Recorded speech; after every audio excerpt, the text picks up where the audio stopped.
باطنی ثمرات ہیں، اس میں سب سے پہلے مقام رضا ہے، پھر تفویض، توکل ہے.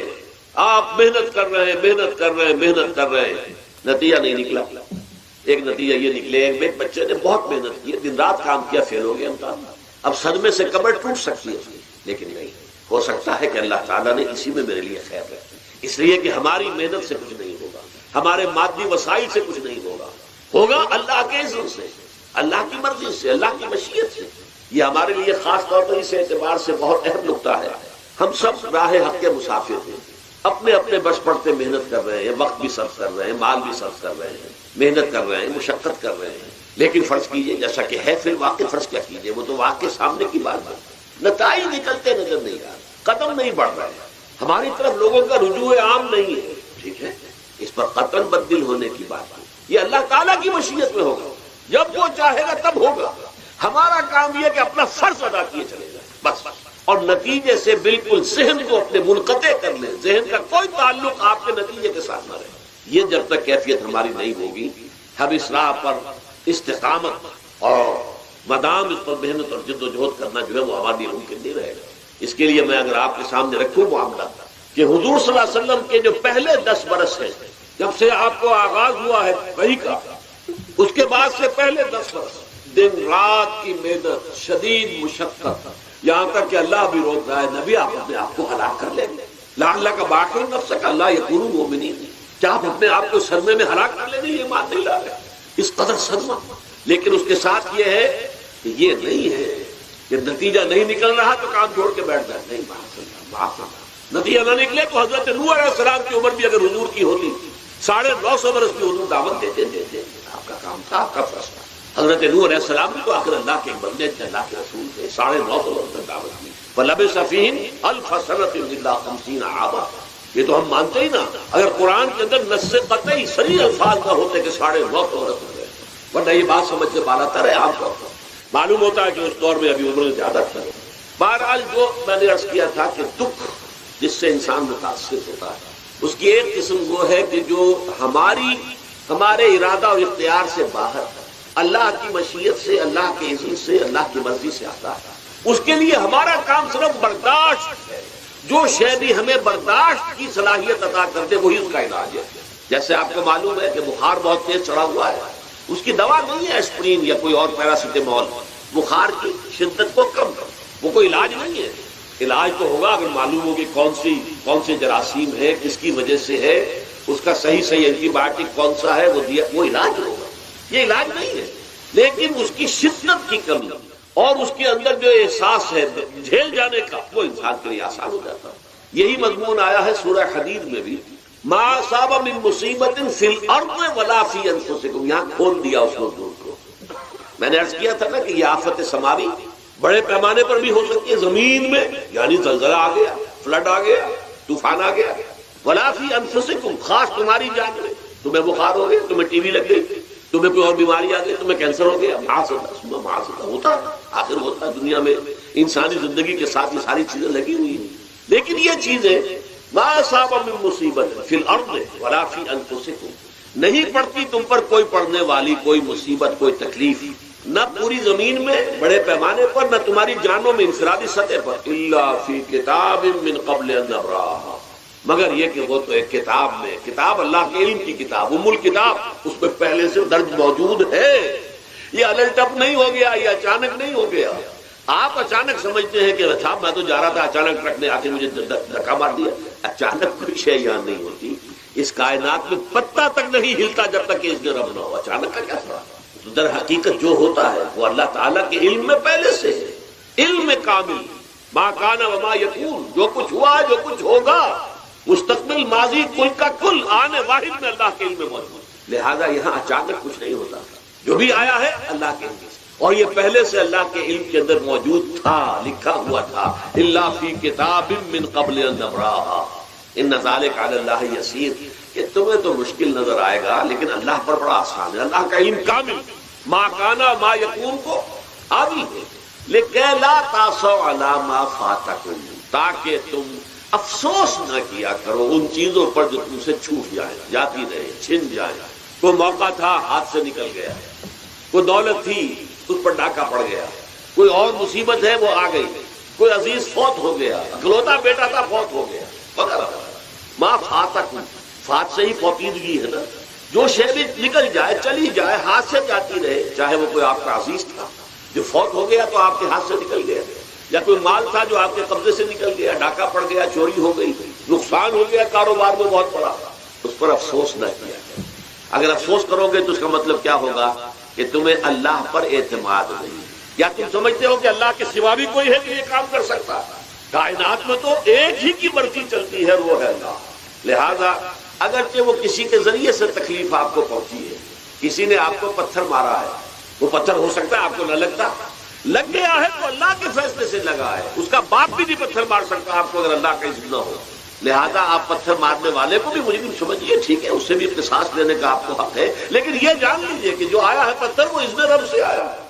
اب ظاہر بات ہے کہ اگر یہ کیفیت ہوگی تو غصہ اتنا نہیں ہوگا اس شخص پر کہ جس نے یہ کام کیا ہے، بلکہ ہو سکتا ہے آدمی مسکرا کے رہ جائے، جیسے کہ وہ میں واقعہ سناتا رہا ہوں اپنے دروس میں کہ ایک درویش مرد آدمی جا رہا تھا، جو رب کرے سو ہو، جو رب کرے سو ہو، جو رب کرے سو ہو، کسی سے نے پتھر اٹھا کر دے مارا، اس کے سر پہ لگ گیا کہ اس نے پیچھے پلٹ کر دیکھا کس نے مارا، اس نے کہا مجھے کیا دیکھتے ہو، جو رب کرے سو ہو، یہ تو رب کے بعد۔ اس نے کہا مجھے تو یہ پتھر رب کے مارے ہی لگا ہے، لیکن میں دیکھ یہ رہا تھا بیچ میں کس کا منہ کالا ہو گیا، اپنے لیے کس نے ایک گناہ کما لیا، اپنے لیے کس نے ایک مصیبت جو ہے وہ مول لے لی، وہ بیچ میں تم آ گئے ہو، پتھر اللہ کی طرف سے آیا لیکن اس کا عذاب، اس کا وبال تم پر آ گیا۔ بہرحال یہ تو میں نے عرض کیا آپ کے سامنے، وہ چیزیں کہ جو آ جاتی ہیں، وہ تکالیف، وہ مسائل جو اللہ کی طرف سے من جانب اللہ ہے، اس میں آپ کسی کو مورد الزام نہیں ٹھہرا سکتے، وہ آپ پر آ گئے۔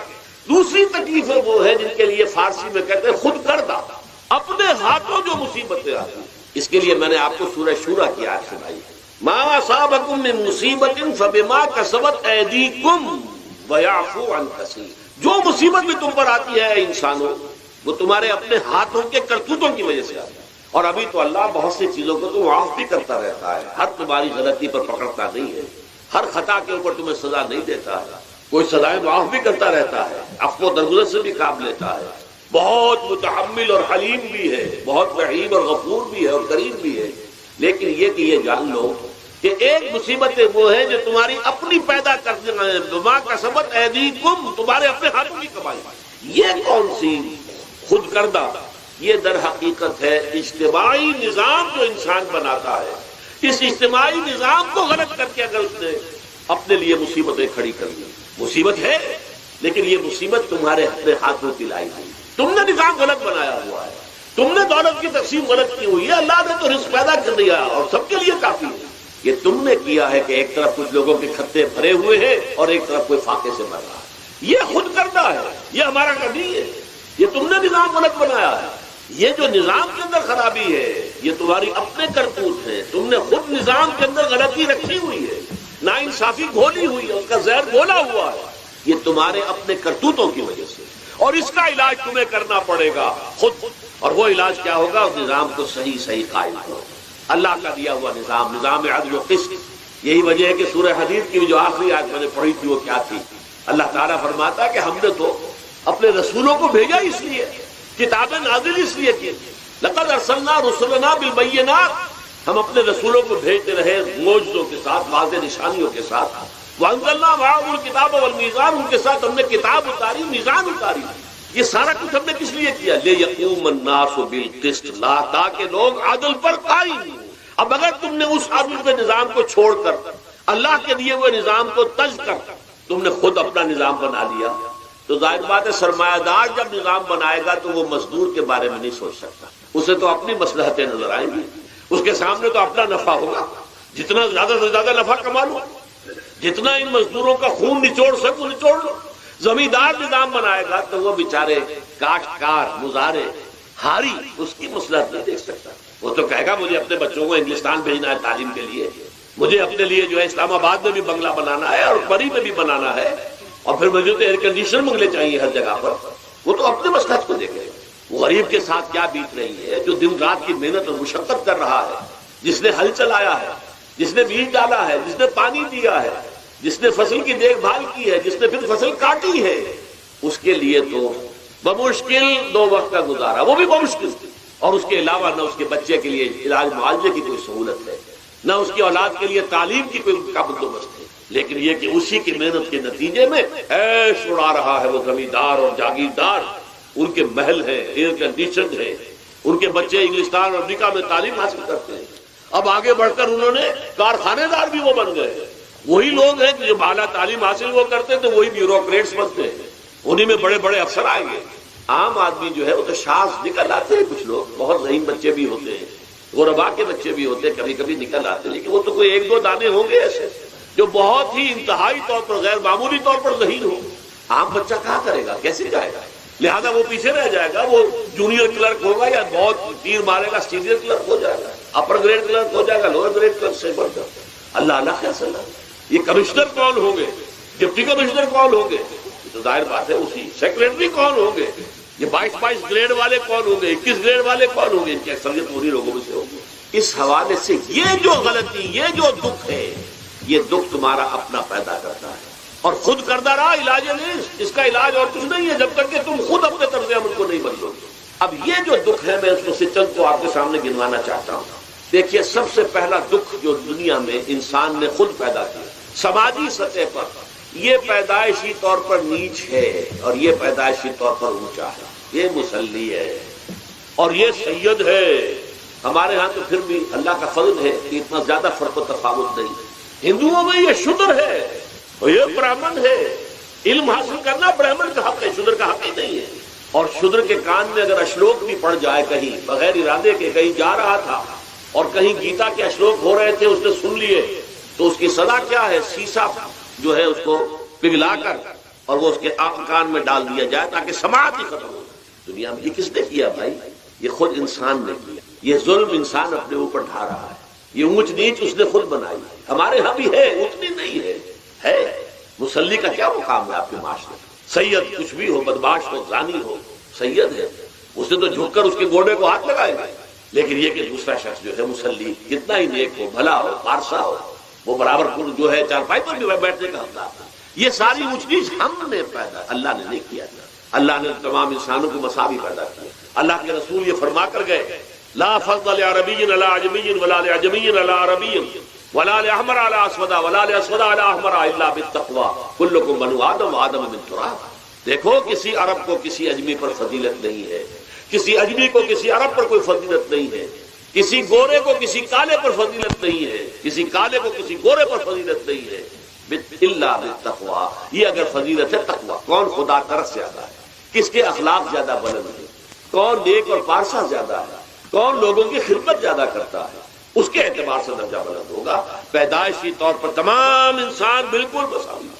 پھر ہمارے معاشرے میں جو ظلم ہوتا ہے، دو طبقات ہیں جو حضرات سورہ نساء پڑھتے ہیں، اس میں سب سے پہلے دو طبقات جو کہ گرے ہوئے تھے اس معاشرے میں اور آج بھی گرے ہوئے، ایک یتیم اور ایک عورت۔ ان دونوں کے لیے ابتدائی سے سورہ نساء کے اندر جو ہے احکام آئے تو ان کے بارے میں آئے۔ یتیموں کو ان کا مال ہڑپ کر جانا، ان کو دھکے دینا۔ ارأیت الذی یکذب بالدین فذلک الذی یدعو الیتیم ولا یحض علی طعام المسکین۔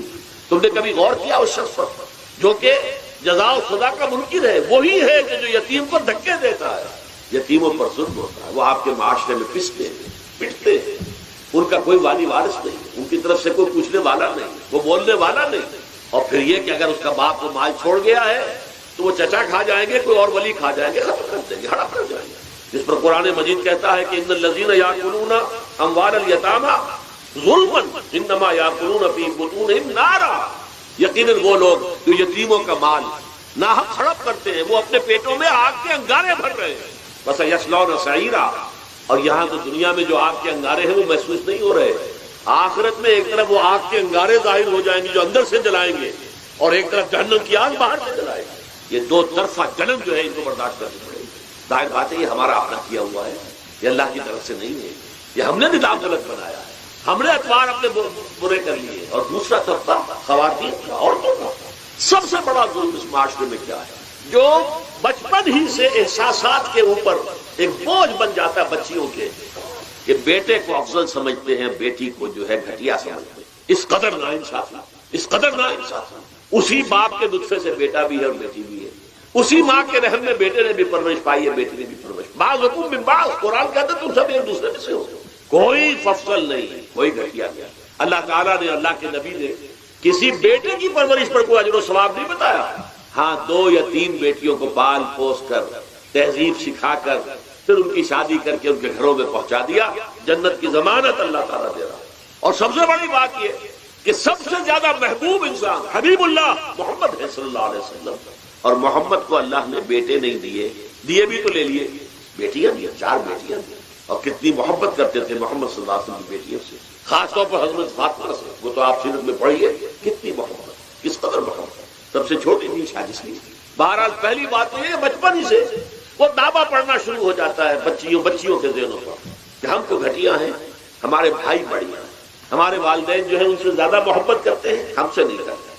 پھر شادی میں اکثر و بیشتر لڑکیوں کی مرضی کا کوئی خیال نہیں کیا جاتا، یہ ظلم ہے جو ہم کر رہے ہیں۔ لڑکی کی مرضی کے بغیر، اس کے اذن کے بغیر، اس کی اجازت کے بغیر کوئی شادی نہیں ہوتی۔ زبردستی وہ بھیڑ بکریاں نہیں ہے کہ جس کے ہاتھ چاہا آپ نے بیچ دیا، معاذ اللہ ثم معاذ اللہ ثم معاذ اللہ۔ یہ ضرور ہے کنواری بیٹی ہے تو اس سے صرف آپ نے پوچھا اور وہ خاموش رہی، بس یہ بھی کافی۔ البتہ یہ کہ اگر کوئی سیبہ ہے جس میں پہلے نکاح ہو گیا تھا، بیوہ ہو گئی، یا پہلے شادی تھی ایک کھلا لے لی، طلاق لے لی یا طلاق ہو گئی، اس کو تو کہنا پڑے گا کہ ہاں مجھے کوئی اعتراض نہیں اگر میری فلاں شخص سے شادی کر دی جائے، اس کے بغیر نکاح ہو نہیں سکتا۔ پھر ان سب کے اوپر سب سے بڑا ظلم، یہ تو اللہ تعالیٰ آپ کو توفیق دے تو دوسرا رکوع سورہ نساء کا پڑھیں، کتنی تاکید کے ساتھ احکام آئے ہیں وراثت کے۔